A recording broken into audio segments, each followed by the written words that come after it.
মানে গুপ্ত যারা লেখার কারণে মন খারাপ করছে, এখন এদের খুব মন খারাপ যে আমি গুপ্ত লিখলাম, আমি দেখে মনে হলো আরে আমাকেই তো মিন করছে, আক্রমণ করলো। আপনার ঘটনা শুনলে মনে হয় যে আপনি ঘটনা স্পটে উপস্থিত ছিলেন, মানে আপনার বর্ণনা আমরাও তো ভাই দেখছি ভাই, আপনি ভিডিওটা আপনি নিজে দেখছেন, কারা হলো গুপ্ত রাজনীতি লিখছে, এই জায়গায় কাদের হাতে ঘা লাগছে, আপনি সেটাকে এখন শেয়ার করেন নাকি আপনি জুলাইয়ের মধ্যে শুরু করবেন যে আমি ডিল মারলে এটা অপরাধ আর আপনি গুলি মারলে এটা অপরাধ না? যে গুপ্ত রাজনীতি যেখানে লিখছে যে ছাত্র রাজনীতি মুক্ত এবং ছাত্রলীগ মুক্ত ক্যাম্পাস, সেখানে গুপ্ত রাজনীতি মুক্ত লেখাতে কাদের হাতে ঘা লাগতে পারে এই জায়গায়, মানে গুপ্ত লেখাতে কারা মন খারাপ করতে পারে? আচ্ছা মারামারি কিভাবে হলো, যে গুপ্ত লিখছে, যে গুপ্ত লিখছে, গুপ্ত লেখার পরে কারা উদ্গ্রীব হয়ে গেল যে আমার এখানে গুপ্ত আমরা যারা আমরা একসাথে আগায় যাব, আমরা বাকিদেরকে, এরা কারা? মানে গুপ্ত যারা লেখার কারণে মন খারাপ করছে, এখন এদের খুব মন খারাপ যে আমি গুপ্ত লিখলাম, আমি দেখে মনে হলো আরে আমাকেই তো মিন করছে, এটা তো হইতে পারে, কারণ আপনি দেখে যে কাকে মিন করছে। আচ্ছা গুপ্ত যারা সাধারণ শিক্ষার্থীরা, তারা যখন এই জায়গায়, সেটা না, আপনার লোকজন যখন ক্যাম্পাসে ওখানে দাঁড়ায় থাকা শিক্ষার্থীদের উপর কি অ্যাটাক করলো, জাস্ট এখানে দাঁড়ায় আছে, আপনি ভিডিওটা দেখবেন, শুধু ছাত্র দলের সাথে কারণ আলাপই হচ্ছে না, ওরা জাস্ট মানে ওই রুমের সামনে নিচে দাঁড়ায় আছে গেটে, ওই ক্যাম্পাসের ভিতরে আক্রমণ করলো। আপনার ঘটনা শুনলে মনে হয় যে আপনি ঘটনা স্পটে উপস্থিত ছিলেন, মানে আপনার বর্ণনা আমরাও তো ভাই দেখছি ভাই, আপনি ভিডিওটা আপনি নিজে দেখছেন, ওখানে কোনো কথা কাটাতে ছাড়া একটা মানুষ এটা করে ফেলবে, একটা মানুষ এটা করে ফেলবে। আপনাকে তারেক রহমান সাহেব পারমিশন দিয়ে দিয়েছে বড় বড় দা কোদাল নিয়ে, কেন এই সব ছোট বিষয় কেন প্রাইম মিনিস্টার করতে হবে, আজব করবে এই সব ছোট বিষয়? আপনার ছোট বিষয়, আপনি যে বিষয় একটা ক্যাম্পাসে তারেক রহমান প্রধানমন্ত্রী, কোনটা আপনার এখানে কোপানোর বিষয় কি? আপনি এই জায়গায় হলো কি ইন্ধন কাজ দিছে, যারা গুপ্ত এরাই তো ইন্ধন দিছে, আর আপনি যে বলতেছেন যে আপনি নিরস্ত্র ছিলেন। আমি একটা মানে স্লোগান শোনা যায়, ধরেন আপনাকে এরা শিবির অনেক অপরাধী অনেক দুষ করলো, আপনি কি কোপানোর না না, আপনার কারা হলো গুপ্ত রাজনীতি লিখছে, এই জায়গায় কাদের হাতে ঘা লাগছে, আপনি সেটাকে এখন শেয়ার করেন। আচ্ছা না না না, এটা কি শিবির ছিল? আপনি এটাকে ক্লিয়ার করেন। গুপ্ত রাজনীতি যারা মন খারাপ করছে লেখার কারণে, কোশ্চেন শিবির করার মানে ধরেন এটা লেখার পরে আমি চিল্লানোর জন্য আসি না, জানতে চাওয়া শিবির এটা দেখার পরে কি রিঅ্যাক্ট করছে ক্যাম্পাসে আমাকে বলেন। তো আপনি তো নিজেই বলতেছেন যে আপনার শিবিরের যারা, আপনি ওই যে বললেন না যে শিবিরের যে ইয়েতে আপনার যে কমিটির যে প্রেসিডেন্ট, তার আপনি নিজেই তো বললেন যে ওই জায়গা থেকে রিঅ্যাক্ট করছে না তারা, বরং ছাত্র ধন্যবাদ জানাচ্ছে সুন্দর গ্রাফিতির জন্য, ক্যাপশন দিয়ে আপলোড দিছে, এটাকে রিঅ্যাকশন। তাহলে এই বিপক্ষ কারা হইলো, মানে পক্ষ বিপক্ষ দুইটা পক্ষ আপনি ধরলাম যে আপনি ধরলেন যে বিপক্ষ কারা হইলো, আপনি গ্রাফিতি আঁকবেন, আমি এটা যদি ছবি তুলে রিঅ্যাকশন মানে উইশ করি, আপনার প্ল্যান মতো মারামারি না করি, তাহলে আপনি এজন্য দাদি পাবেন। আপনি ওটা কি যে উইশ করতে তার মানে ইন্ধন কারা দিছে ভাই? একটা জিনিস সেটা বলতে আমরা একটা জিনিস আপনি ইন্ধন কারা দিছে, এই উত্তরটাই পাচ্ছি না যে ডাক্তার আওয়াল, এইখানে ছাত্রলীগ এবং ছাত্র রাজনীতি নিষিদ্ধ না, সেখানে আপনারা গুপ্ত লিখে দিলেন, ঠিক আছে, কিন্তু এই জায়গায় ছাত্র দলও রাজনীতি করে, এখানে ছাত্র শিবিরও রাজনীতি করে, তাদের কমিটি আছে এই, এবং আগের দিন শিবির বিশাল বড় প্রোগ্রাম করছে ক্যাম্পাস এরিয়ায়, আগের দিন শিবির, তাইলে এই কথা লেখার মানে কি? আমি নিজে অ্যাটেন্ড করছি প্রোগ্রামে, সকল শিক্ষার্থী উপস্থিত ছিল, এটা আপনারা কেন লেখেন? এটা অনেক বড় প্রোগ্রাম করছে এবং নববর্ষ প্রকাশনা দিয়ে বিশাল উৎসব করছে ক্যাম্পাস এরিয়ার মধ্যে। আর ভাই আমি বুঝি না যে আবার কেন ফেসবুকে প্রচারের জন্য আমি কোপাইলাম, এটা আর ছোট না, ফেসবুকে মনে হইতেছে জাস্ট পড়ে আসছেন, এখানে জাস্ট মানে বমি করে বের করে দিয়ে গেলেন, পরীক্ষার হলে আমরা যেটা করতাম আগের রাতে পড়ে এসে পরের দিন খালি আমরা বমি করে বের করে, তাই মনে হইতেছে ভাই মুখস্থ করে আসছেন, এই ঘটনা ঘটছে একপাক্ষিক বলে গেলেন, কিন্তু একপাক্ষিক ঘটনাটা তো একপাক্ষিক না, কারণ ওয়ার্ডের যে সভাপতি, এখানে ওই ওয়ার্ডের যারা এরা তাকে চিনে কিনা আপনাকে জিজ্ঞেস করেন, যে ওই ওয়ার্ডের যারা যে শিবির করতো কিনা এটা চিনে কিনা এটা জিজ্ঞেস করেন, এবং এই ফরদ ভাই না ধরেন সে শিবির না, সাধারণ শিক্ষার্থী আমরা না ব্যবসায়ী কিছু না, ধরেন রাস্তার পথিক, তাহলে আপনি কখনো এটা আমরা অ্যালাউ করি কখনো না।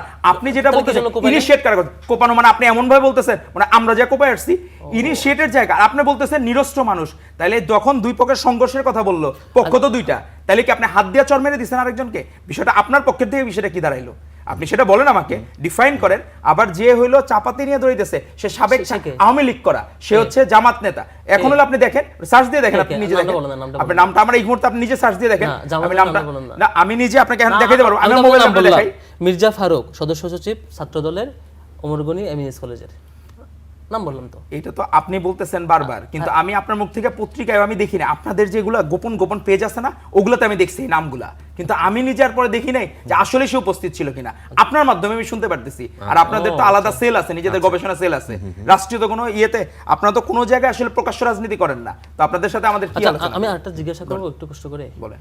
এই যে ধরুন নির্বাচনের পর থেকে প্রায় আওয়ামী লীগের 13টা জেলা অফিস বিএনপির এমপি এবং এমপি ছত্রছায়ায় গিয়ে ঘোষণা দিয়ে প্রেস কনফারেন্স করে খুলে দেওয়া হলো, এটা হচ্ছে স্টার্টিং ঘটনা। ফিনিশিং ঘটনা হচ্ছে গতকালকে এই যে নারী প্রার্থী সংসদের সিলেক্টেড যে প্রার্থী নারী সংরক্ষিত, ওখানে যে আওয়ামী লীগের বন পরিবেশ বিষয়ক সম্পাদককে অ্যাপয়েন্ট করা হলো, এটাকে আপনি কিভাবে দেখেন? আরেকটা ঘটনা বলেন না, নাহিদ ইসলাম যে নাহিদ ইসলাম কারা এনসিপির সদস্য, না না ঘটনা তিনটা বলেন না, আপনি ঘটনা তিনটা বলেন, আপনি কেন আংশিক বলবেন?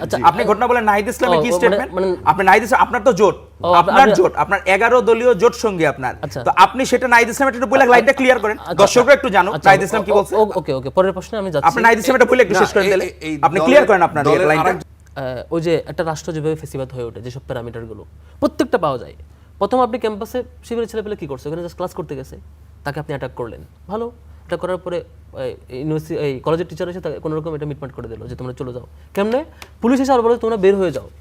পুলিশের প্রোটোকলে শিবিরের লোকজনকে বের করে দেওয়া হলো, বাইরে বহিরাগত সন্ত্রাসী গ্রুপ এক দফায় আক্রমণ করলো 11টার দিকে। ওয়েল, মারামারি করলেন, এখন শিবির প্ল্যান করলেন আমরা একটা প্রতিবাদ মিছিল করবো, জাস্ট এটা ডেমোক্রেটিক প্র্যাকটিস। 4টা বিক্ষোভ মিছিল দিল, বিক্ষোভ মিছিল রাউন্ড দিয়ে চলে যাচ্ছি আমরা, পিছন থেকে সশস্ত্র আক্রমণ।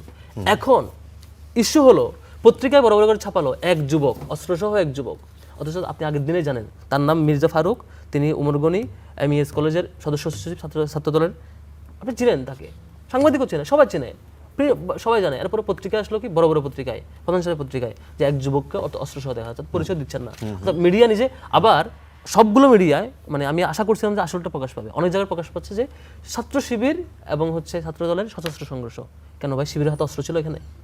শিবির তো আপনি প্রথম দফা, দ্বিতীয় দফা, তৃতীয় দফা পিটাইলেন, চতুর্থ দফা পিটাইলেন, আবার অস্ত্র সহ কুপাইলেন, পা বিচ্ছিন্ন করে ফেলেছেন, এখন তাকে ঢাকা নিয়ে আসতে হয়েছে, মানে গুরুতর অবস্থায়। শিবিরের হাতে অস্ত্র ছিল না, প্রশ্নই আসে না, দেশি দুই পক্ষের হাতেই তো আমরা অস্ত্র দেখি। প্রশ্নই আসে না, কার হাতে বলেন, একজনের তথ্য বলেন, একজনের তথ্য বলেন সিঙ্গেল। আচ্ছা, আমি এক্স্যাক্টলি ছবি দেখি নাই, কিন্তু যেটা দেখা গেছে দেশীয় অস্ত্র হলেও এই জিনিসটা তাদের হাতে লাঠি সোটা ছিল, তাদের হাতে অস্ত্র, মারামারি তো সবসময় আগের সেই যে অস্ত্র শস্ত্র সেই সময় তো আর এখন বাংলাদেশে নাই, কিন্তু শিবির কি এইটুকু, এই যে মানে মারামারি, হাতে লাঠি, এইটুকু কি শিবির জায়েজ মনে করে? দেখেন, আপনি যখন আপনি যখন পুলিশ সামনে রেখে, এটা তো স্বরাষ্ট্রমন্ত্রীর ব্যর্থতা, বিএনপির ব্যর্থতা, গেটে পুলিশ দাঁড়ানো, পুলিশের সামনে একটা লোককে পিটাচ্ছে এক দফা, পরের দফা 5টা লোককে পিটাচ্ছে, পরের দফা 30টা লোককে পিটাচ্ছে, শিবির কি জীবন দিয়ে দেবে ওখানে? তাকে বাঁচাই নিয়ে আসবে না? যারা বাঁচাইতে যাচ্ছে কোনো রকম এখান থেকে, মানে সরে আসবে, তাকে শেষ পর্যন্ত পিছন থেকে খুব দেওয়া হলো। আবার দেখলাম যে প্রশ্ন করতেছে যে তারা কেন মিছিল করলো, ছাত্রদল সভাপতি প্রশ্ন করতেছে কালকে, কেন মিছিল করবে? আপনি আগের দিন পিটাবেন, মানে এই ধরনের ম্যাসাকার করবেন, আবার ওই যে তাজগাঁওয়ে যেমন চুপচাপ হত্যা করে ফেলছে, সাকিবকে হত্যা করছে শিক্ষার্থী, জুলাই পড়তে প্রথম শিক্ষার্থী হত্যাকাণ্ড, যেটা তাকে মেরে ফেলছে ক্যাম্পাসের ভিতরে, এ ধরনের ঘটনা করতে পারে না। শিবির যখন প্রতিরোধ করে তুললো, এটাকে তারা তারা এখন সশস্ত্র কোপাকুপি শুরু করলো। আচ্ছা, এখন এই জিনিসটাকে আপনি এখন বলছেন যে আপনি মানে লাঠি থাকতে পারবেন, অবশ্যই লাঠি থাকবে। আপনি আমি আমার আত্মরক্ষা করবো না? প্রশাসন আপনার নিরাপত্তা দিতে পারে নাই, আপনার অধ্যক্ষ আপনার নিরাপত্তা দিতে পারেন, সবগুলো আপনি দলদাস বাহিনী বানাই ফেলছেন, আপনার সব চবির ছাত্রদলের নেতারা পর্যন্ত সশস্ত্র ওখানে গিয়ে অবস্থান করতেছে, চট্টগ্রাম বিশ্ববিদ্যালয়, মহানগর, যুবদল, বিএমপি, বস্তি বাহিনী, এটা বস্তি ওয়ার্ডটা হচ্ছে খালেদা জিয়ার প্রিয় শব্দ আর কি, ছাত্রদলকে মিন করে উল্লেখ করছিলেন। এই লোকবল সহ নানা ক্যাটাগরি সবাইকে নিয়ে এসে আপনি সংঘবদ্ধ আক্রমণ করবেন, আমি আমার সেফটি নিশ্চিত করার জন্য মিনিমাম চেষ্টা করবো না? নাকি আবার জুলাইয়ের মধ্যে শুরু করবেন যে আমি ডিল মারলে এটা অপরাধ, আর আপনি গুলি মারলে এটা অপরাধ না? একটি দলের আদর্শ কিংবা পরিচয়কে ব্যঙ্গ করে কি জুলাই বিপ্লবের সহাবস্থান, তো একরকমের সহাবস্থানই তো ছিল একসময়, সেটা ভিন্ন মতের প্রতি শ্রদ্ধার নীতির সাথে আপনারা কি এটাকে সাংঘর্ষিক মনে করেন না? ধন্যবাদ আপনাকে। আমার বিষয়টা মনে হয়েছে কি যে ঠাকুর ঘরে কেড়ে আমি কলা খাই না, বিষয়টা এরকম আমার কাছে মনে হয়েছে। কারণ গুপ্ত রাজনীতি যারা করে, আমাদের আসলে সৌভাগ্য যে আমরা ফরহাদ ভাইয়ের মতো মানুষজনকে 24-এর গণ অভ্যুত্থান না হইলে এই বিপ্লবী ভূমিকায় দেখতে পারতাম না, আমাদের সৌভাগ্য। আর ওই ছাত্র শিবির যারা করে, এদের পরিচয় আমরা জানতে পারতাম না। আমাদের কপাল ভালো, হাসিনা পালায়া যায় কিছু উপকার করে দিয়ে গেছে, যে আমরা এই মানুষগুলোকে চিনতে পারলাম কারা কারা শিবির করতো, আমরা তো কোনোদিন জানতামও না। আর ভাইয়ের কাছে তো একটা কথা বললো যে একটা গেমস মনে হয়, তো গেমস হলো কি সুইচ থাকে বিভিন্ন, তো একটা সুইচ টিপ দিলে ছাত্রলীগ, একটা সুইচ টিপ দিলে বৈষম্য বিরোধী, একটা সুইচ টিপ দিলে সাধারণ শিক্ষার্থী, আর একটা সুইচ টিপ দিলে শিবির হয়ে যায়। তো এখন হলো কি যে যাদের এতে আতে ঘা লেগেছে যে গুপ্ত রাজনীতি করা যাবে না, এরা যে বিভিন্ন জায়গায় সুযোগ পাইলেই যে মব করে। গুপ্ত রাজনীতি নিয়ে খুব একটা বিভ্রান্তিকর বিষয় হচ্ছে যে এরা সময় পাইলে, সুযোগ পাইলে, যেমন আমাদের ভাইদের যে 24-এর গণ অভ্যুত্থান পরবর্তীতে আমরা জানতে পারছি যে ভাইয়ের একটা পদ আছে, শিবির করে। আমরা না হইলে আমরা ধরেন সৌভাগ্যবান এই জেনারেশন যে শিবিরের এই মানে আমরা ব্যক্তিবর্গগুলোকে চিনতে পারলাম, যে ইভেন দেখলাম যে গোলাম রাব্বানিকে গোপনে আমাদের ভাইয়ের সাথে যে ভিপি সে গোপনে মেইনটেইন করতো যে বড় ভাই আমি কিন্তু আপনার হলের বা আপনার ইয়ের। তো এগুলা হইলো কি আমরা দেখি আর অবাক হই, এভাবেও গোপনে যে মেইনটেইন করে চলা যেত। মানে আমরা আগের ইতিহাসগুলো বললাম, তো টানতে সুবিধা হবে তাহলে। এখন সিলেট এমসি কলেজে যারা এখানে শিবিরের কমিটির, এদের ব্যাকগ্রাউন্ড আসলে আমরা মানে জানি না, কিন্তু এখানে একটা issue city college Chittagong city কলেজের এদের ব্যাকগ্রাউন্ডটা আসলে কি, যে এরা আসলে যে এখানে প্রতিবাদের ভাষা